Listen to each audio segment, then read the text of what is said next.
Welcome to another installment of Daily Alchemy. Solarah here. Welcome also to a brand new month. The title for today's Daily Alchemy is Saying No to What Disrupts Your Flow, Harnessing Your Sacral Energies for Self. Today feels like a day where we are being offered a new way to push through circumstances that feel difficult and immovable.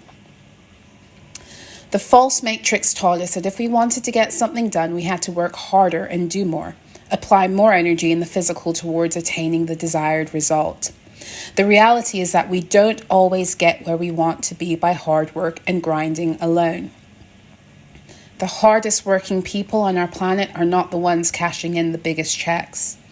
And this is not me saying that applying ourselves to work is bad, but I am saying that this application is usually about 25% of what contributes to our material outcome. When the sun moves into Pisces, we are called to dream and meditate in order to connect with the other 75% of what creates and births our experiences and that exist invisibly. Today, the sun is entered into the number 11 master degree, which means that once again, we have two major planets speaking to us through this number, the sun and Jupiter. As I stated in yesterday's Daily Alchemy, the number 11 is connected to the opening and closing of gates. Our energy or torus fields operate cosmologically as gateway systems, where we are able to connect to stargates and ports interdimensionally to pull onto the planet the many resources we have access to in accordance with our individual energetic signatures. As such, whenever a planet or luminary gets to the 11th degree in the collective energies, it feels like we are being imparted with the wisdom which aligns us to the stargate or portal that has become available to us due to the transit. On a personal level, 11-degree placements in a natal chart denotes to me the mastery a soul brings forth in this incarnation concerning the zodiac, energy, and planet placement through which the 11 is expressing itself through. This also tends to make them gatekeepers through which others are able to access and integrate certain 11-degree gateway energies with greater ease. This is why we are never to judge beings based upon false matrix metrics. Some of the most energetically masterful beings are those that have been cast aside and discarded by this false matrix system, but cosmologically, they may be the architects of this planet. They are the primordial beings whose energy bodies hold the energetic resources and access that the matrix harvests and then tells us doesn't exist. On an aside, if you would like to find out more about your own cosmological truth, I invite you to have a tarot astrology reading with me or to order a written tarot astrology report that you can return to time and time again. And to find out more information on how to book with me or to order, you can visit my website, solarah.info. Back to the article. With Jupiter in Taurus at the 11-degree mark and the sun in Pisces at 11 degrees, we are getting back our access to the gates that allow for us to effortlessly make what is invisible physically come forth into the material with grander ease.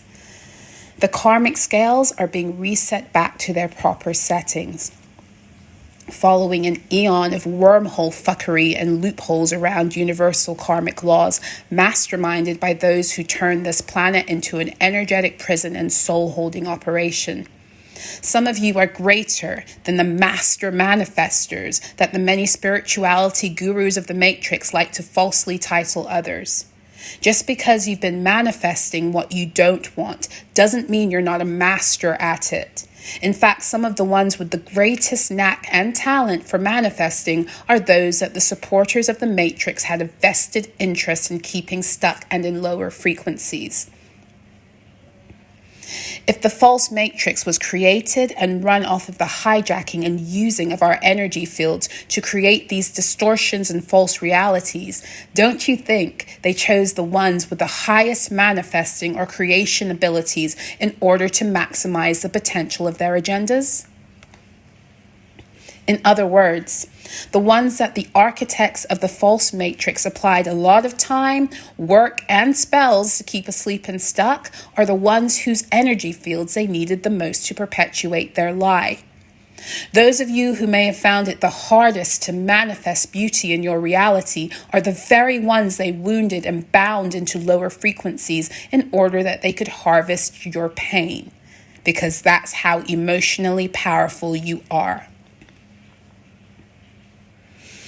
Your emotional energy is what births what was once invisible into the physically tangible.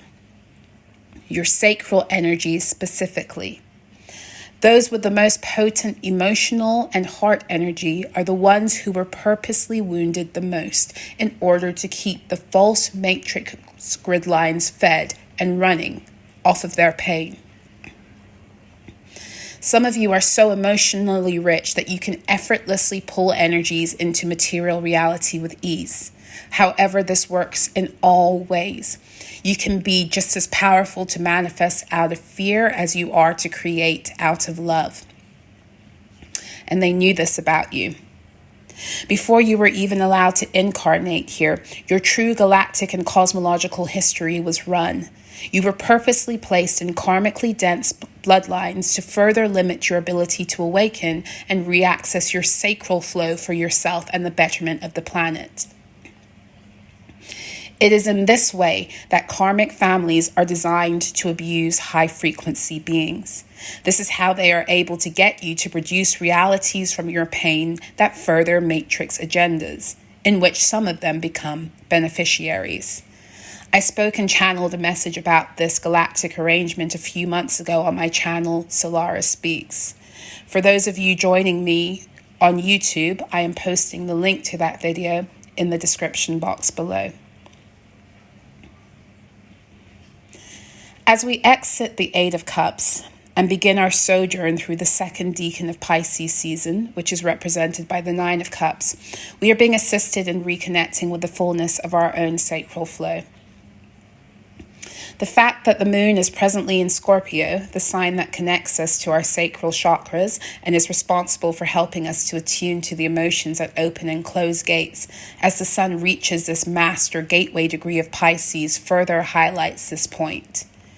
It is time for us to get our creator flow back for self and the furtherance of love agendas on the new earth. It is time for us to disengage entirely from the matrix agendas that had us suffering and striving to attain what has always belonged to us. It is time for us to not only take back our power, but to stand in and exercise it too. Those of you with incredibly high sacral energy and therefore an increased ability to birth realities out of nothingness will be able to shift the vibration of a person, group, or place based upon your own emotions.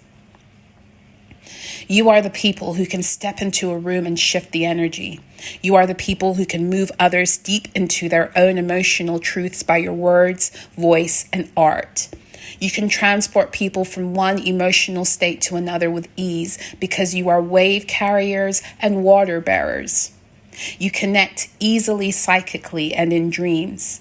When your yin or divine feminine energy is in proper flow, you have the ability to effect change wherever you go, and you do it invisibly but palpably.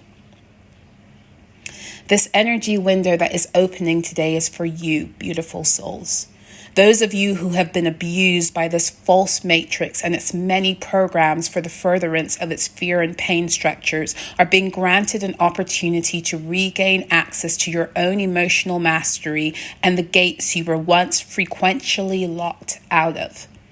Next weekend's new moon is ushering in a new time on this planet for those who have been left loveless and put through heartbreak cycles ceaselessly in order to harness and harvest their emotional energy and sacral wealth. So rest.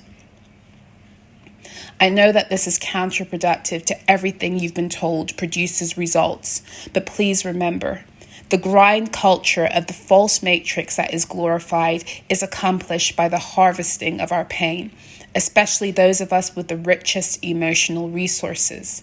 We were never meant to succeed in the false matrix grind culture because our emotional sensibility doesn't allow for us to be anything but depleted in such traditions, which was the point. So rest. Allow for the winds and waters of change that this new Aquarian age has brought in to properly settle. Allow for yourselves to become reacquainted with what it means to direct your emotional power for your own sense of accomplishment, peace, joy, harmony, and beauty.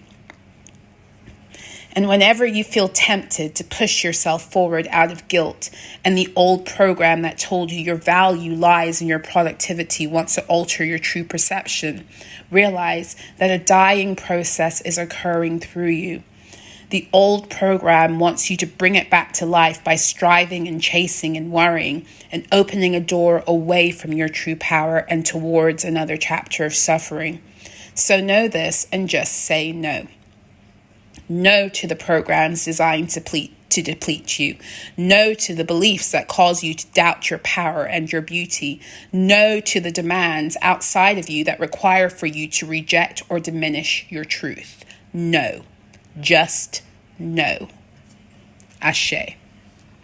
For access to all of my articles and installments in full, please make sure to check me out on Substack at dailyalchemy.substack.com. For all of you who choose to become monthly or annual patrons, you will have continual access to these articles as they are published, as well as to the full archive of all my articles, decrees, as well as my works of nonfiction and poetry. Every month, my patrons also get the opportunity to connect with me in a group Q&A via video link. So if you feel that that would be helpful on your healing and ascension journey, please make sure to check me out on dailyalchemy.substack.com. Wishing you guys all a beautiful, beautiful rest of your day.